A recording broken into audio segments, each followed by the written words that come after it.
Tristeza silenciosa. Esse é o choro que acontece quando a dor não encontra palavras. A pessoa continua funcionando por fora completamente. Trabalha, conversa, sorri, vive, tudo aparentemente normal. Mas por dentro, existe um peso que não sai. Surge depois de perdas, frustrações ou longos períodos de desgaste emocional. Não precisa de gatilho óbvio para aparecer. Às vezes vem no quarto, às vezes vem no banho. Nesses lugares onde ninguém vê e ninguém pergunta como você está. É uma forma silenciosa de liberar o que ficou preso por muito tempo. A maioria das pessoas ao redor nunca percebe que isso está acontecendo. E essa invisibilidade é exatamente o que torna esse tipo de dor mais pesada. O choro silencioso não pede plateia, ele só precisa de um momento. Choro de frustração.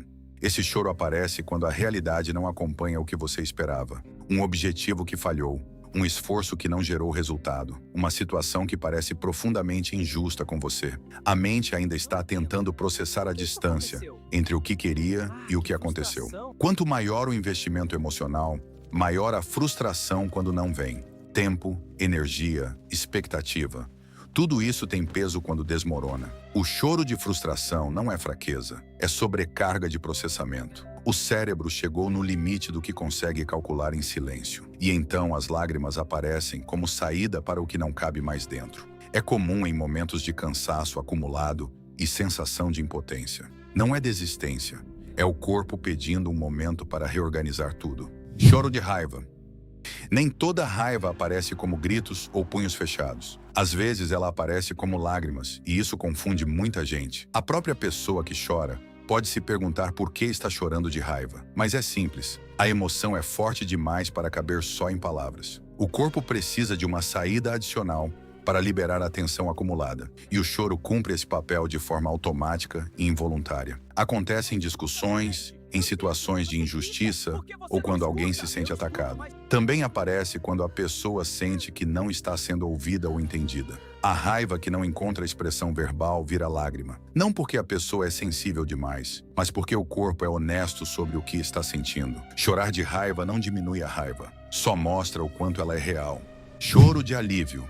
Esse é o choro que aparece quando algo finalmente acabou.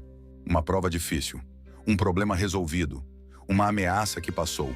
Por semanas ou meses, o corpo esteve em estado de alerta constante, produzindo cortisol, antecipando problemas, segurando a respiração sem perceber. E quando a tensão finalmente se dissolve, o sistema nervoso precisa resetar. As lágrimas são esse reset acontecendo em tempo real. Não é tristeza, é descarga. É o corpo saindo do modo de sobrevivência. Muitas pessoas se surpreendem consigo mesmas quando isso acontece. Acabou de passar algo bom e elas estão chorando.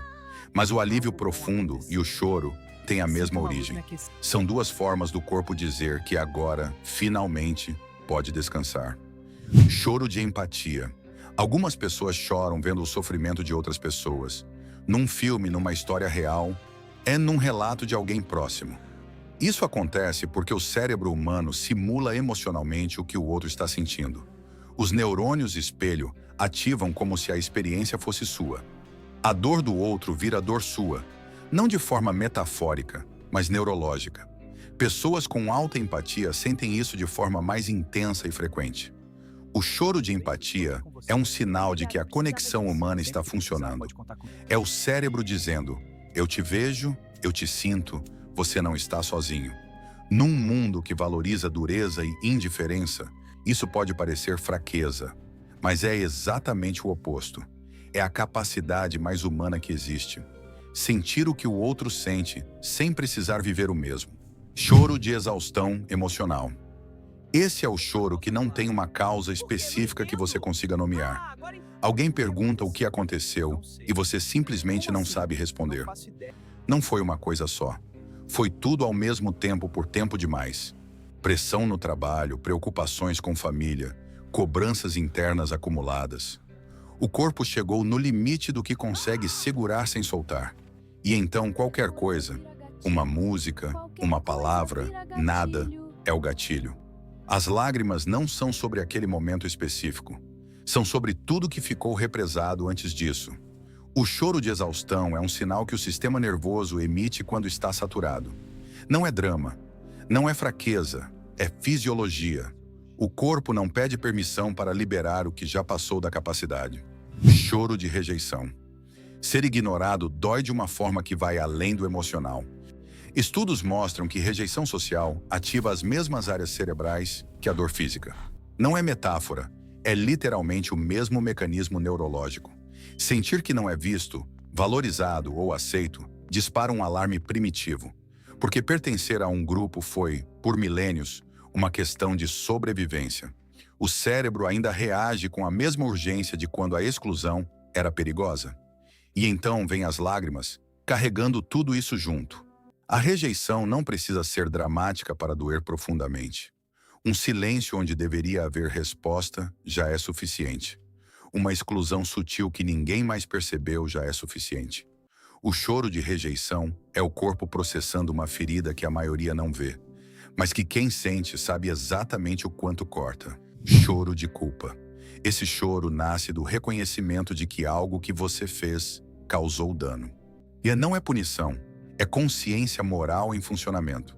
A pessoa percebe que errou, que magoou alguém, que poderia ter agido diferente, e as lágrimas aparecem como parte do processamento interno desse reconhecimento. Chorar de culpa é, em algum nível, um ato de responsabilidade.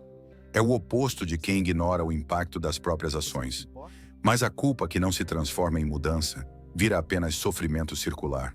O choro de culpa só cumpre sua função quando abre caminho para a reparação, quando leva a um pedido de desculpa genuíno, a uma mudança de comportamento real. Quando fica preso só nas lágrimas sem ação, ele se torna uma armadilha. Sentir culpa mostra que você tem consciência. Agir sobre ela mostra que você tem caráter. Choro de nostalgia. Esse é o choro mais delicado de todos, porque ele mistura tristeza e carinho num sentimento que não tem nome exato. Uma música antiga toca e algo aperta por dentro. Uma foto aparece e os olhos enchem sem aviso. Um cheiro, um lugar, uma frase que alguém disse anos atrás. E de repente você está sentindo algo que não existe mais no presente. A nostalgia é o amor pelo que passou, sem a possibilidade de voltar. É saudade com a consciência de que o tempo é irreversível. O choro não vem porque foi ruim, vem porque foi bom demais. E porque bom demais que passou deixa uma marca que não apaga. Chorar de nostalgia não é estar preso no passado. É reconhecer que algumas coisas valeram tanto que a ausência delas ainda tem peso. Choro de sobrecarga emocional. Às vezes não é uma emoção, são todas ao mesmo tempo. E problema no trabalho, conflito em casa, preocupação com dinheiro, medo do futuro. Cada uma separada seria administrável. Juntas, elas formam um peso que o cérebro simplesmente não consegue processar. E quando a capacidade de processamento chega no limite, o corpo libera tudo. Não por uma razão específica, por razão demais ao mesmo tempo.